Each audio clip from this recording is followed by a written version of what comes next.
The sun hung low in the western sky, casting golden rays over the barren landscape of Parowan, Utah. As Sophia Winters doubled over with pain, gripping the edge of her small wooden porch. The contractions had started just after noon, gradually intensifying until there was no denying what was happening. Her baby was coming a full 3 weeks early, and she was completely alone on her small homestead at the edge of town. It was June 1878, and the unforgiving heat of the Utah summer pressed down on Sophia's skin as she struggled to make it back inside her cabin. Her husband Jacob had died 4 months earlier in a mining accident, leaving her widowed at 22 and expecting their first child.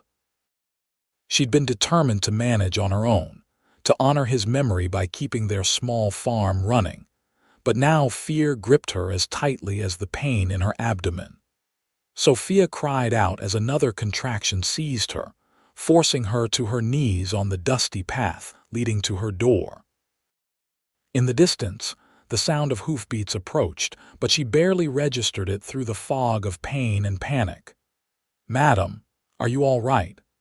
The deep voice cut through her consciousness as the hoofbeats stopped suddenly. Through tear-blurred eyes, she looked up to see a tall figure dismounting from a chestnut stallion. The stranger approached cautiously, his face shadowed beneath a well-worn cowboy hat. "The baby," she gasped, clutching her rounded belly. "It's coming. Please, help me." The man knelt beside her, and Sophia could now see his face clearly, weathered from the sun but youthful, perhaps 25 or 26, with concerned blue eyes that assessed her situation quickly. "I'm Ethan O'Malley," he said, gently helping her to her feet. "Let's get you inside." "I'm alone," Sophia whimpered as another contraction hit. "My husband is gone and the midwife is in town.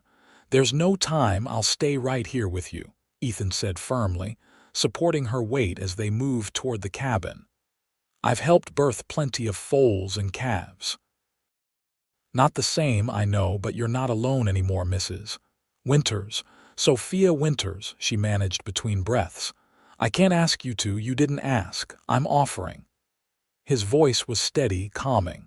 "Now, which way to your bedroom?" Inside the small, neat cabin, Ethan helped Sophia to her bed, moving with an efficiency that suggested he was a man accustomed to emergencies. He built up the fire in the stove, put water on to boil, and gathered clean linens from the chest she directed him to, all while she breathed through increasingly frequent contractions. "How long have you been having pains?" he asked, rolling up his sleeves after washing his hands thoroughly in a basin. "Since midday," Sophia panted. "But they weren't bad until about an hour ago. It's too early. The baby isn't due for weeks." Ethan nodded, his face serious but not alarmed. "Babies come when they're ready, not when we expect them. My ma was a midwife back in Missouri. I used to ride with her sometimes when I was young. I remember more than you might think." Another contraction gripped Sophia, stronger than before, and she cried out, clutching the bedsheets. Ethan took her hand, allowing her to squeeze it as the pain crested and receded. "That's it," he encouraged. "You're doing fine, Mrs. Winters."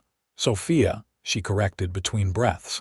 "If you're going to deliver my baby, you should call me Sophia." A slight smile touched his lips. "Sophia it is." As the summer evening deepened into night, Sophia's labor progressed. Ethan stayed by her side, offering water, cool cloths for her forehead, and a steady presence that somehow made the unbearable seem manageable. He told her about his cattle drive from Texas, how he'd been heading to the silver mines further north when he'd passed by her homestead, a stroke of timing that now seemed providential. "I was married," Sophia gasped during a brief respite between contractions. "Jacob died in February." "Mining accident," Ethan nodded solemnly. "I'm sorry for your loss. Everyone said I should go back east to my parents, but this is my home now, our home." She glanced around the simple room at the quilt she'd sewn during the long winter evenings, at the small cradle Jacob had crafted in preparation for their child. "I couldn't leave." "You're a brave woman, Sophia Winters," Ethan said quietly. Before she could respond, another contraction seized her, more powerful than any before. Ethan checked her progress and nodded. "The baby's coming now. When you feel the next contraction, you need to push." The next hours blurred into a haze of pain, effort, and Ethan's steady encouragement. His calm voice guided her through each push, his hands sure and gentle as he helped bring her child into the world. When the first cry pierced the night air, Sophia felt tears streaming down her face, relief, joy, and exhaustion overwhelming her. "You have a son," Ethan announced, his own voice thick with emotion as he wrapped the squalling infant in a clean cloth. "A strong, healthy boy." He placed the tiny bundle in Sophia's arms, and she gazed down at her son's red, wrinkled face with wonder. "Hello, little one," she whispered. "Your papa would have been so proud to meet you." Ethan busied himself with cleaning up, giving Sophia a moment of privacy with her newborn. When he returned to her bedside, he brought a cup of water and helped her drink. "Thank you," she said, looking up at him with gratitude that went beyond words. "I don't know what I would have done if you hadn't come along." "Just happened to be in the right place," Ethan replied modestly. "What will you name him?" Sophia looked down at her son, who had quieted and now blinked up at her with dark blue eyes. "Jacob, after his father, Jacob Thomas Winters." Ethan nodded approvingly. "A good name." "Will you stay the night?" Sophia asked hesitantly. "I know it's forward of me to ask, but I'm afraid I'll stay," Ethan interrupted gently. "I'll make sure you and little Jacob are settled, and I can ride for the doctor or midwife at first light." Relief washed over Sophia. "There's food in the pantry. Please help yourself." Ethan nodded and left to make them both something to eat. As he moved around her small kitchen, Sophia looked down at her son, marveling at his perfect fingers and the dark wisps of hair on his head. She hadn't expected to feel such overwhelming love, nor had she anticipated the kindness of a stranger on what should have been the most frightening night of her life. When Ethan returned with a simple meal of bread and stew he'd reheated, he helped her sit up, propping pillows behind her back so she could eat while cradling the baby. They shared the meal in comfortable silence, the intimacy of the night's events creating a bond between them that defied their brief acquaintance. "Where were you headed before this?" Sophia asked finally. "The silver mines in Silver Reef," Ethan replied. "Thought I might find steady work there." "I've been drifting since the war ended, working cattle drives mostly." "You fought in the war?" Sophia asked, surprised by his relative youth. "Caught the tail end of it. Lied about my age to enlist when I was 16. A shadow crossed his face. "Saw enough to know I never want to see anything like it again." Sophia nodded in understanding. Jacob felt the same way. He was at Shiloh. Ethan's expression softened. "That was a bad one." "He never talked about it much," Sophia said quietly. "Just said he was grateful to be alive and wanted to build something good with the years he had left." She looked down at her son. "We had 6 years together. Not enough, but I'm thankful for each one." Ethan took their empty plates. "You should rest while the little one is sleeping." "I'll be right out here if you need anything." Before he could leave, Sophia reached out and caught his hand. "Thank you, Ethan O'Malley. You saved us both tonight." He squeezed her hand gently. "Get some sleep, Sophia. Morning will come soon enough." True to his word, Ethan rode into Parowan at first light to fetch the town doctor, an elderly man named Dr. Harrison, who returned with him to check on Sophia and the baby. The doctor was impressed with Ethan's handling of the birth and pronounced both mother and child in excellent health despite the early arrival. "You've got yourself a fine boy," Mrs. Winters, Dr. Harrison said as he packed his bag to leave. And you were fortunate that Mr. O'Malley came along when he did. I know, Sophia agreed, looking at Ethan, who stood awkwardly by the door, his hat in his hands. Providence sent him. The doctor nodded and turned to Ethan. You have a natural aptitude, young man. Ever consider medicine as a profession? Ethan shook his head, a faint smile touching his lips. No, sir, just remembered what my mother taught me. Well, she taught you well. The doctor tipped his hat to Sophia. I'll check back in a few days. Send word if you need anything before then. After the doctor left, a heavy silence fell over the cabin. Ethan cleared his throat. I should be moving on as well. You're in good hands now. Sophia felt an unexpected pang at his words. You're still heading to Silver Reef. That was the plan, Ethan replied, but he made no move toward the door. Sophia hesitated, then said, My neighbor, Mrs. Jensen, will be coming by later today to help out for a while, but I could use some help around the place until I'm back on my feet. She rushed on before her courage failed her. I can pay you a fair wage. The barn needs repairs and the vegetable garden needs tending. Jacob's horse is in the pasture and there are tools in the shed. Ethan studied her face, his blue eyes thoughtful. Are you sure that's wise? You don't know me, Sophia. I know enough, she replied firmly. You could have ridden past yesterday. You could have gone for help instead of staying, but you didn't, and my son is alive because of it. She glanced down at the sleeping infant in her arms. Stay a few weeks. The mines will still be there. After a long moment, Ethan nodded. All right, until you're back on your feet. The first days of baby Jacob's life established a new rhythm in the small homestead. Ethan moved into the small bunkhouse adjacent to the barn, respecting the propriety of the situation, despite the intimacy they'd already shared. Each morning, he tended to the animals and worked on the repairs that had gone undone since Jacob's death, while Sophia recovered and cared for her newborn son, Mrs. Jensen, a kindly widow from the neighboring farm, visited daily to help with household tasks and to teach Sophia the intricacies of infant care. She raised an eyebrow at Ethan's presence, but seemed satisfied with the sleeping arrangements and his respectful demeanor. He's a good man, that one, Mrs. Jensen observed on the fourth day as she helped Sophia wash the baby's few clothes. They watched through the window as Ethan repaired the sagging front porch, his sleeves rolled up and his hat pushed back on his head. Works hard and doesn't complain. Not like some men I could name.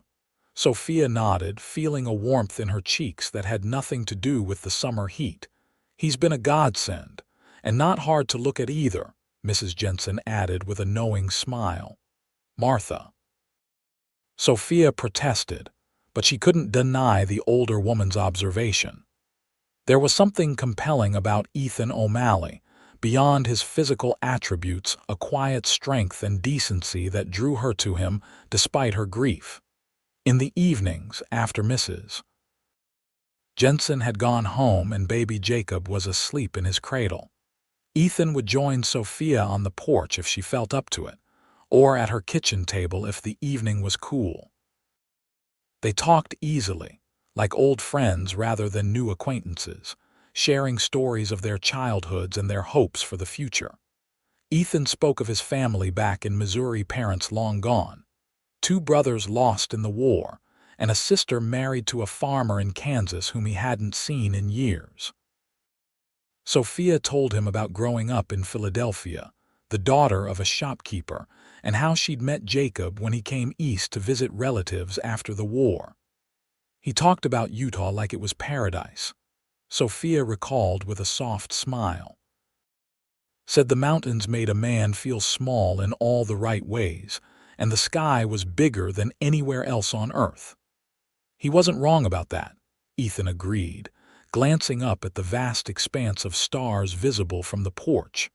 though I reckon Texas might argue about the sky." Sophia laughed, the sound surprising her. She couldn't remember the last time she'd laughed genuinely, and from the look on Ethan's face, he understood the significance of the moment. The weeks passed, and summer deepened. Baby Jacob thrived under his mother's care, growing stronger each day. Sophia gradually resumed her household duties, though Ethan insisted on handling the heavier farm work. The arrangement was temporary, they both knew, but neither mentioned his eventual departure. One evening in late July, as they sat on the porch watching a spectacular sunset paint the western sky in shades of orange and purple, baby Jacob sleeping soundly in Sophia's arms, Ethan finally broached the subject. "I've been here nearly 6 weeks," he said quietly. "You're managing well now." Sophia felt her heart constrict. "Are you saying it's time for you to go?"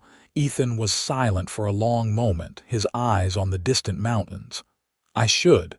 The agreement was until you were back on your feet. And if I asked you to stay?"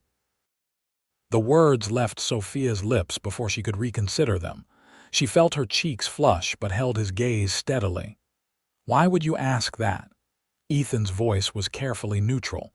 Sophia took a deep breath. "Because in 6 weeks you've become important to us." She glanced down at the sleeping infant. "Because the thought of you leaving makes this place feel empty already. Because I hope you might feel something for me too." Ethan shifted in his chair, leaning forward with his elbows on his knees. "Sophia, you're still grieving your husband." "It wouldn't be right for me to what?" she interrupted. "To care for me. To let me care for you. Jacob has been gone for 6 months. I loved him deeply, and I always will. But he wouldn't want me to be alone, to raise our son without a father, to let this farm that he loved fall into disrepair." "People will talk," Ethan warned. "They'll say it's too soon, that you've dishonored his memory." "Let them talk," Sophia said firmly. "They haven't walked in my shoes. They don't know what it's like to face the future alone with a child to raise and a homestead to maintain." Ethan was quiet for so long that Sophia began to fear she'd misjudged his feelings. When he finally spoke, his voice was low and serious. "I care for you, Sophia, more than I should after such a short time. And that boy there," he nodded toward the sleeping infant, "has worked his way into my heart as well." Hope fluttered in Sophia's chest. "Then stay. Not as a hired hand, but as someone who might consider making this his home. Are you sure about this?" Ethan asked, his blue eyes searching her face. "I'm sure that I want to find out where this might lead," Sophia replied honestly. "I'm not asking for promises, Ethan, just time." A slow smile spread across his face. "Time I can give." With that understanding between them, their relationship gradually shifted. Ethan continued to sleep in the bunkhouse, but he spent his evenings with Sophia and baby Jacob in the main cabin, reading aloud from one of Sophia's books or discussing plans for the farm. Sometimes they simply sat in comfortable silence, Ethan whittling wooden toys for the baby while Sophia sewed or mended. The people of Parowan noticed the arrangement, of course. Some, like Martha Jensen, approved of the practical solution to Sophia's predicament. Others were more judgmental, whispering behind their hands when Sophia brought baby Jacob to church with Ethan at her side, though not sitting with her in the family pew.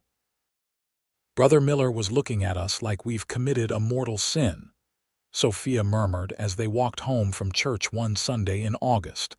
Ethan adjusted the brim of his hat against the bright sun. "Brother Miller looks at everyone that way. I think his face is just made like that." Sophia couldn't help laughing, which earned them another disapproving glance from the Millers, who were walking some distance behind. "You're terrible," she chided, but there was no heat in her words. "Just observant," Ethan replied with a wink. He grew more serious as they neared the homestead. "Does it bother you, what they think?" Sophia considered the question as she shifted the baby in her arms. It bothers me that they judge without understanding, but no, their opinions don't change how I feel about our arrangement. And how do you feel? Ethan asked, his voice casual but his eyes intent. Sophia met his gaze directly. I feel that having you here has been a blessing I never expected. I feel hopeful for the future again. Ethan nodded, satisfaction evident in his expression. Good, that's good. The turning point in their relationship came in early September. A sudden storm blew in from the mountains, bringing driving rain and powerful winds that threatened to tear the roof from the barn. Ethan worked frantically to secure the structure, while Sophia watched anxiously from the cabin window, baby Jacob wailing in response to the thunder. When a particularly violent gust tore away part of the barn roof, Sophia's heart nearly stopped as she saw Ethan thrown from the ladder he was standing on. Without thinking, she bundled Jacob tightly, covered him with her shawl, and rushed out into the storm. She found Ethan lying on the barn floor, conscious but dazed, with a gash on his forehead bleeding freely. "Can you walk?" she shouted over the howling wind. Ethan nodded grimly and allowed her to help him to his feet. Together, they staggered through the downpour to the cabin, where Sophia settled the fussing baby before turning her attention to Ethan's injury. "That was foolish," he muttered as she cleaned the cut with steady hands. "You shouldn't have come out in that storm." "And you shouldn't have tried to save a barn roof in a gale," she countered, pressing a clean cloth to his wound. "The barn can be repaired. You cannot be replaced." Their eyes met, and something shifted between them. Ethan reached up to take her hand, pulling it gently away from his injury. "Sophia," he said softly, "I think I'm falling in love with you." The simple declaration hung in the air between them, honest and unadorned. Sophia felt tears well in her eyes, not of sadness but of relief and joy. "I think I fell in love with you the night Jacob was born," she whispered. "When you said you'd stay right here with me." Ethan's hand moved to cup her cheek. "I meant it then, and I mean it now. I'll stay as long as you want me." "What if I want you forever?" Sophia asked, her voice barely audible above the storm outside. In answer, Ethan leaned forward and kissed her, a gentle, questioning touch that deepened when she responded. It was a kiss of promise and hope, of new beginnings amidst the chaos of the storm. When they parted, Ethan rested his forehead against hers, mindful of his injury. "I should ask properly," he murmured. "Your husband deserves that respect, and so do you." Sophia nodded, understanding his meaning. "There's time for that. For now, just stay with me tonight, not in the bunkhouse here." "Are you sure?" Ethan asked, his eyes searching hers. "I've never been more certain of anything," Sophia replied firmly. "This storm has made me realize life is too uncertain for hesitation. I want you by my side, Ethan O'Malley." They spent that night together, not as lovers but as companions weathering the storm.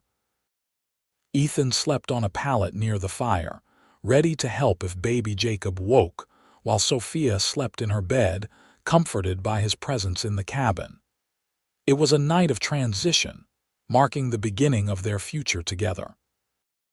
The following week, Ethan rode into town and returned with two significant purchases: a simple gold band from the general store and a telegram he'd sent to his sister in Kansas, informing her of his intention to marry. "I want to do this right," he told Sophia that evening as they sat at the kitchen table, baby Jacob sleeping peacefully in his cradle nearby.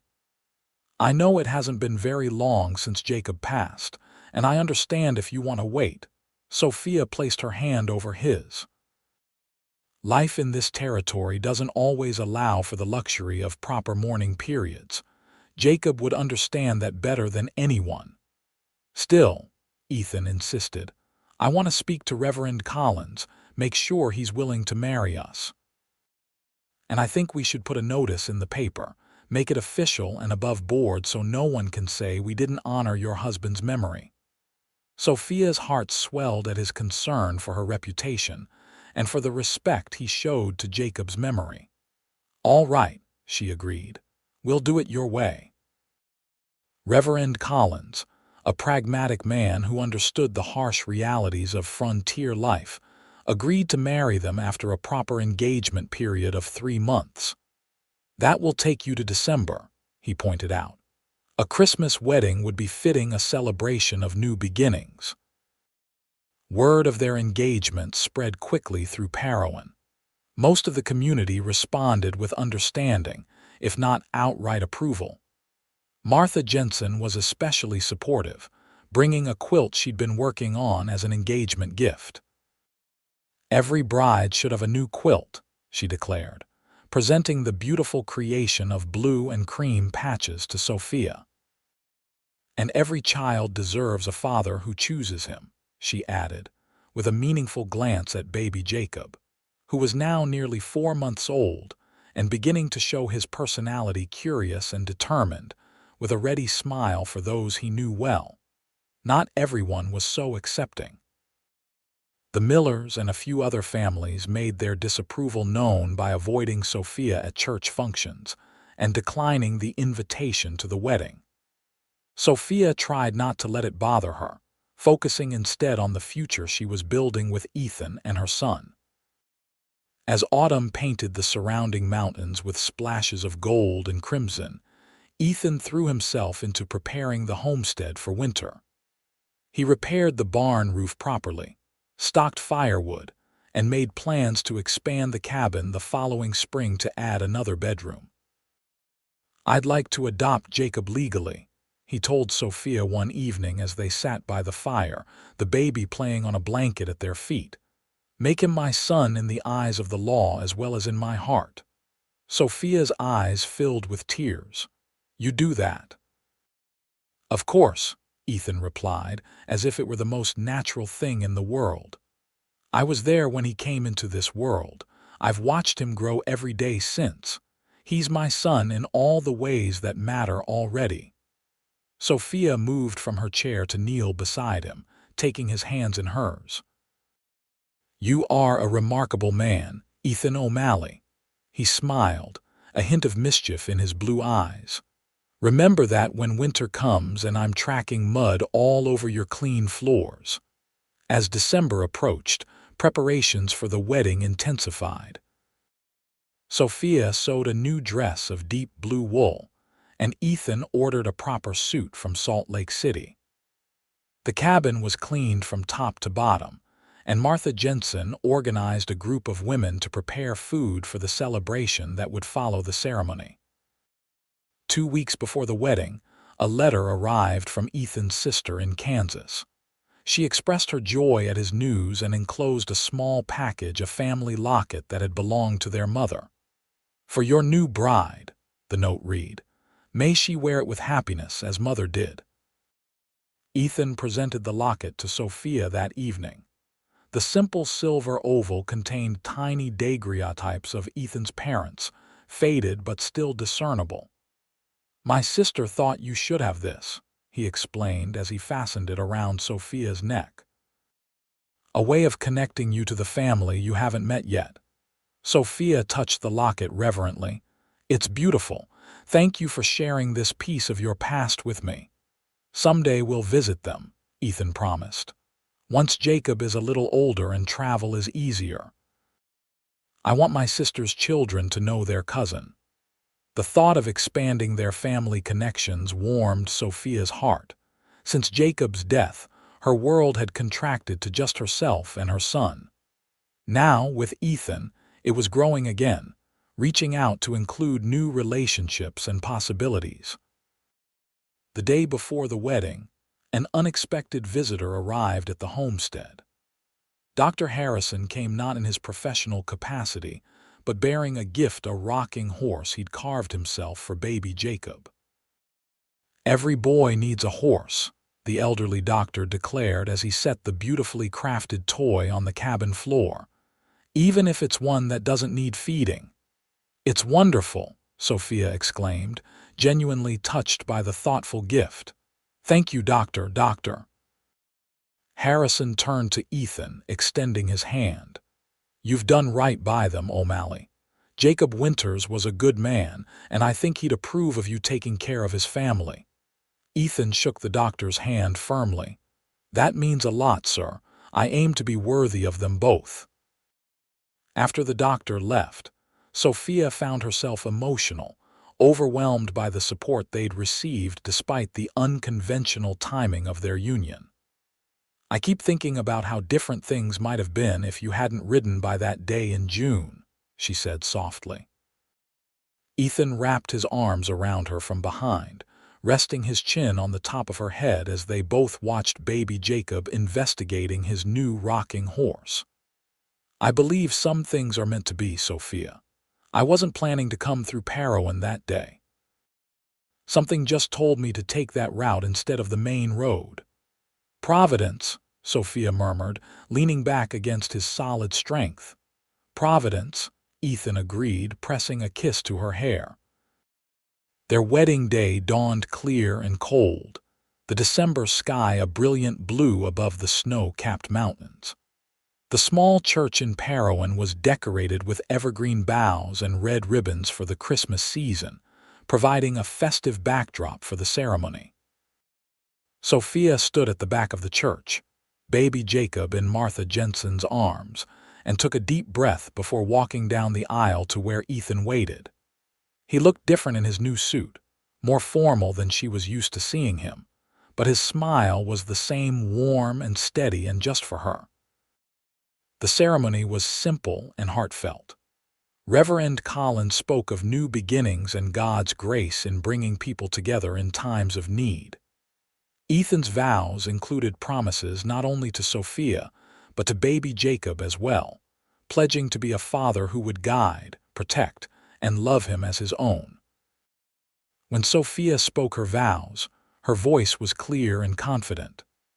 "I promise to build a life with you, Ethan O'Malley, one day at a time, to face whatever comes together in joy and in sorrow, in plenty and in want, to make a home with you that is filled with love, honesty, and respect." As Ethan slipped the simple gold band onto her finger, Sophia felt the last lingering shadows of grief recede, replaced by a quiet joy and certainty that this new chapter was right and good. "I now pronounce you man and wife," Reverend Collins declared, beaming at the couple. "You may kiss your bride, Mr. O'Malley." Ethan's kiss was tender but firm, a sealed promise before the gathered witnesses. When they turned to face the congregation as husband and wife, Martha stepped forward with baby Jacob, placing him in Ethan's arms, a symbol of the family they were now officially becoming. The celebration afterward was festive despite the winter chill. The community hall was warm with stoves at either end, tables laden with food contributed by neighbors and friends. Children played underfoot while adults conversed and occasionally took to the cleared space for dancing when someone brought out a fiddle. Late in the afternoon, as the short winter day began to fade, Ethan found Sophia sitting quietly, watching the festivities with baby Jacob sleeping against her shoulder. "Ready to go home, Mrs. O'Malley?" he asked softly, offering his hand. The new name sent a pleasant shiver through Sophia. "Yes, I think so," she replied, letting him help her to her feet. They said their goodbyes, accepting congratulations and well wishes from the guests, before bundling up against the cold for the ride home. Ethan had borrowed a proper buggy for the occasion, with plenty of blankets to keep them and the baby warm during the short journey. As they approached the homestead, now their shared home in every sense, Sophia gasped in surprise. The cabin windows glowed with warm light, and the porch had been decorated with evergreen boughs and ribbons similar to those at the church. "Martha's doing," Ethan explained, helping Sophia down from the buggy. "She and some of the women came out this morning while we were getting ready. Said every bride deserves to come home to something special." Inside, The cabin was warm and welcoming, with a fire burning in the hearth and the table set with Sophia's best dishes and a small cake that hadn't been at the celebration. A new quilt adorned the bed, not Martha's, but one Sophia recognized as having belonged to Mrs. Miller, whose disapproval had been so evident in the months leading to the wedding. "How?" Sophia began, confused by the unexpected gift. "It seems Mrs. Miller had a change of heart," Ethan said, looking equally surprised. "Martha said she brought it by this morning, said she'd been too harsh in her judgment and wanted to make amends." Tears welled in Sophia's eyes as she touched the beautiful quilt, a traditional wedding ring pattern in shades of green and cream. "I never expected this. People can surprise you," Ethan said, hanging up their coats. "Sometimes for the better." Once baby Jacob was settled in his cradle, Sophia and Ethan shared the small cake at the table, talking quietly about the day and their plans for the future. There was a new easiness between them, the ceremony having formalized what their hearts had known for months. Later, as they prepared for bed their first night as husband and wife, Ethan took Sophia's hands in his. "I want you to know that I understand Jacob will always have a place in your heart and in our son's life. I'm not trying to replace him." Sophia squeezed his hands gratefully. "I know that. And I want you to know that what I feel for you is not a replacement either, but something new and different. Both are real, both are true." Ethan nodded, drawing her closer. "We've been given a second chance, both of us. I intend to make the most of every day of it." "As do I," Sophia whispered, rising on her toes to kiss him, sealing their new beginning with a promise of the future to come. The winter passed in a gentle rhythm of domestic life. Ethan officially adopted baby Jacob in February, marking what would have been the first anniversary of his biological father's death, with a new legal bond that honored rather than erased the past. The baby thrived under their combined care, growing strong and increasingly curious about the world around him. By spring, Ethan had begun the planned expansion of the cabin, adding a second bedroom and enlarging the main living area to create a proper home for their growing family. He proved to be skilled with carpentry, a talent he attributed to years of necessity on the range. "When something breaks on a cattle drive, you either fix it yourself or do without," he explained as he fitted a window frame with precision. "I learned to make do with whatever was at hand." As the weather warmed, Sophia expanded her vegetable garden and added a small flower bed near the front porch, planting seeds she'd ordered from a catalog over the winter. Baby Jacob, now nearly a year old, watched from a blanket in the shade, occasionally crawling over to investigate the turned soil until Sophia redirected him with a toy or a bit of food. On the anniversary of the day Ethan had first arrived at the homestead, Sophia prepared a special dinner to celebrate what she privately thought of as the true beginning of their family. After Jacob was asleep in his new room, they sat on the porch in the gathering dusk, hands linked as they watched the stars emerge. "A year ago today, I thought I was going to die alone in childbirth," Sophia reflected, her voice quiet in the evening stillness.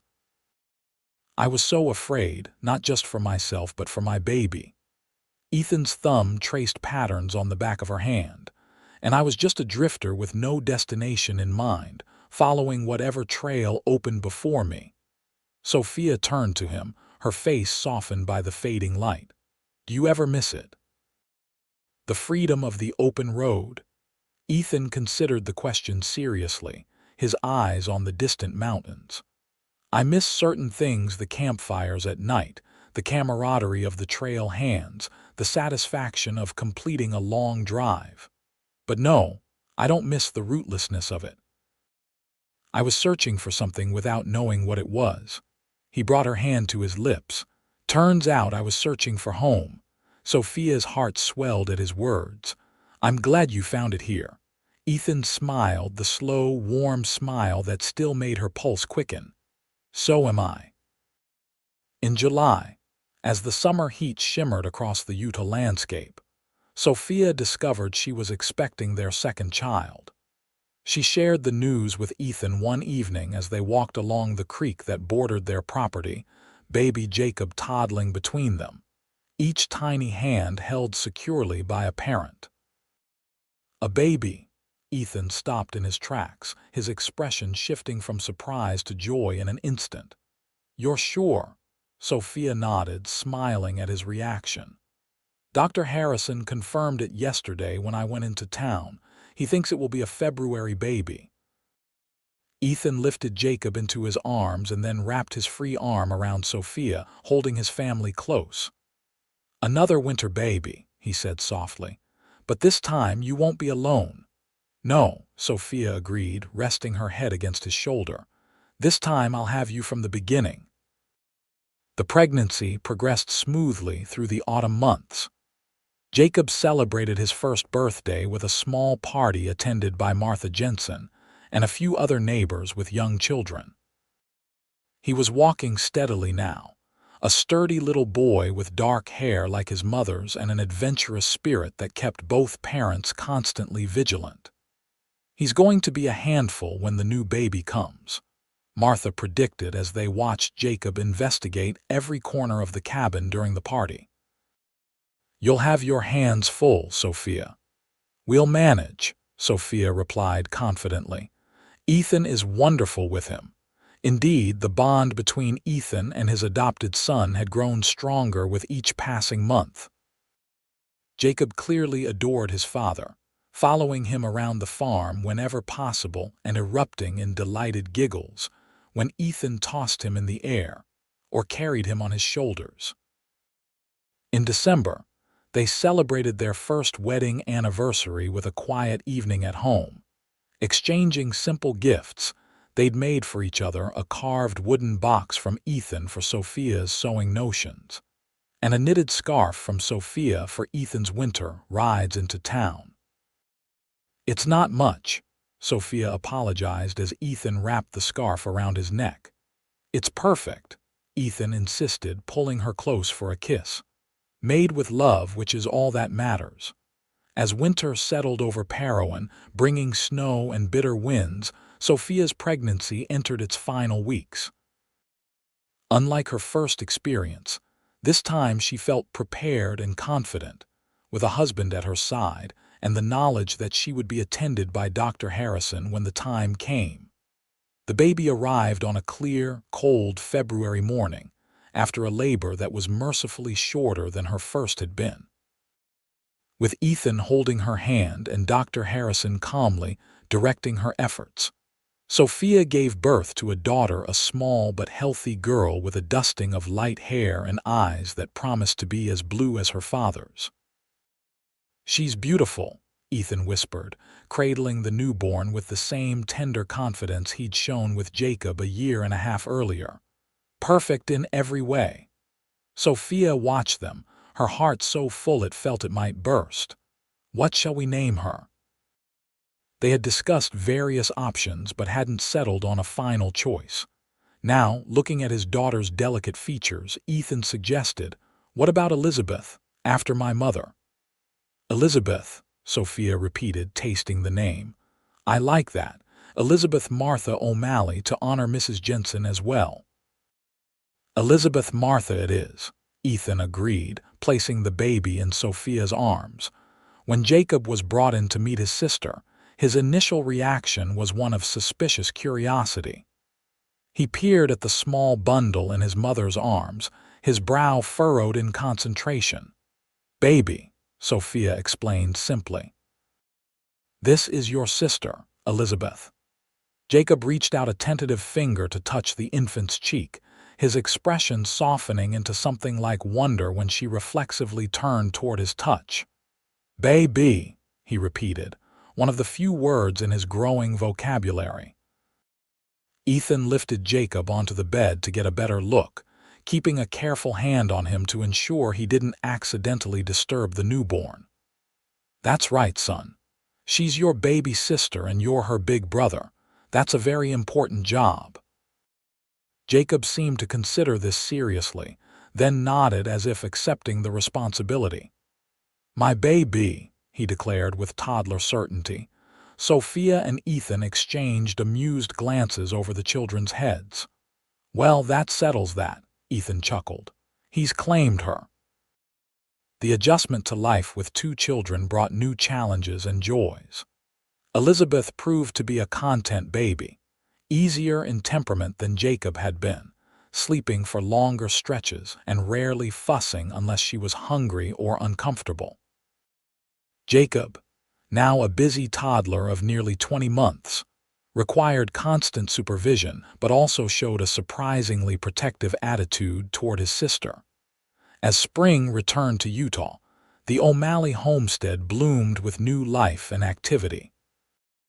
Ethan planted additional crops, expanding their farm operations with an eye toward increased self-sufficiency and eventual profit.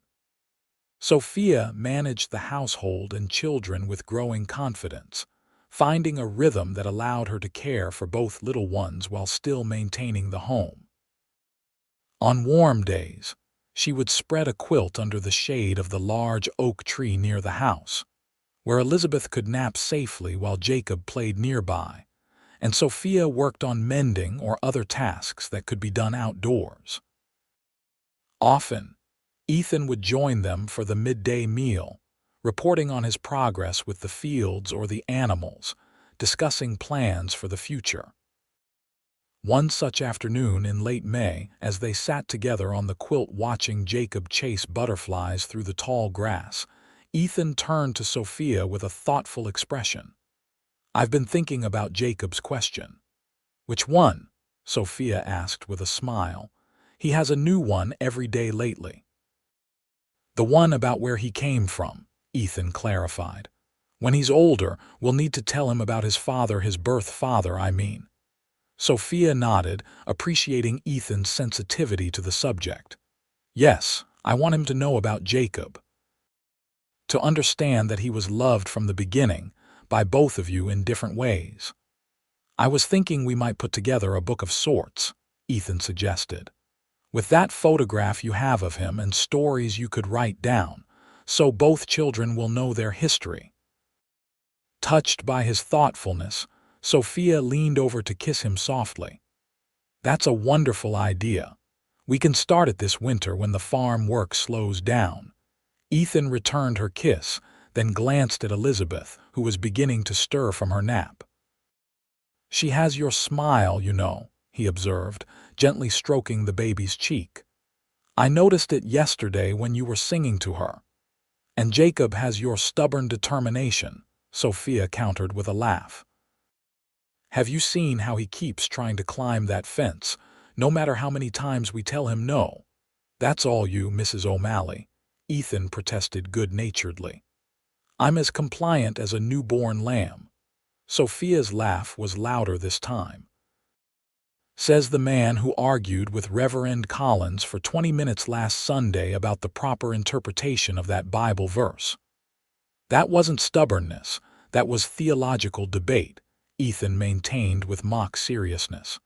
"Completely different." Their playful bickering was interrupted by Jacob, who came running back to the quilt with a fistful of slightly crushed wildflowers. "Mama, for you," he announced proudly, thrusting his botanical offering toward Sophia. "Thank you, sweetheart," Sophia said warmly, accepting the gift with appropriate solemnity. "They're beautiful, not to be outdone." Jacob immediately turned and offered a single remaining flower to his father. "For you, Papa."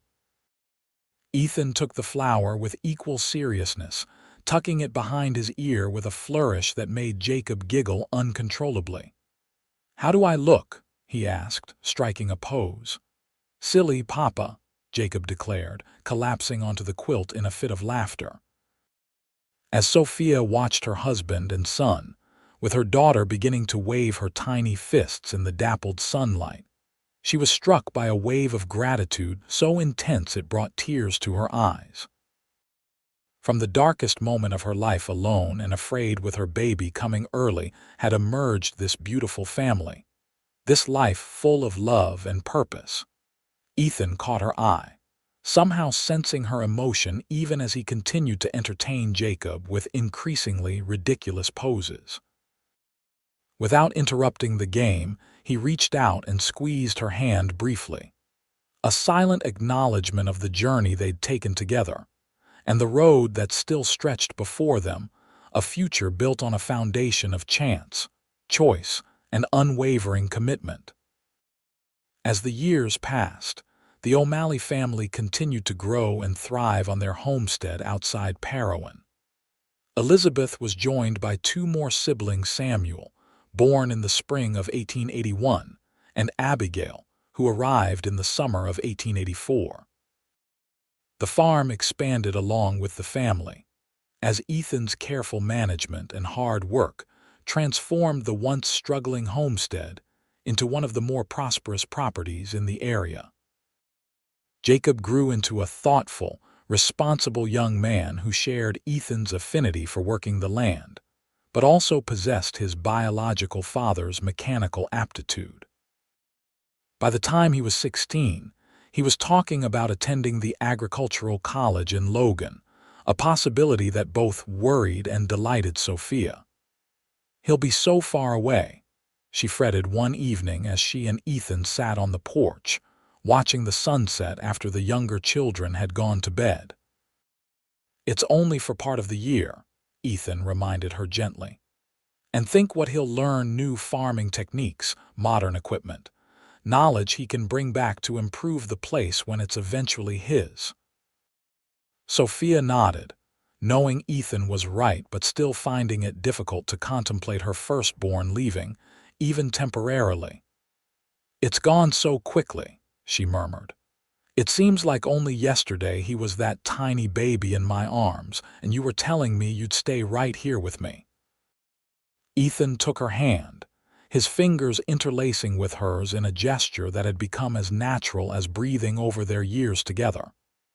"Best decision I ever made," he said simply. Sophia leaned her head against his shoulder, content in the familiar comfort of his presence. "Do you ever wonder what would have happened if you'd taken a different route that day?" "Sometimes," Ethan admitted.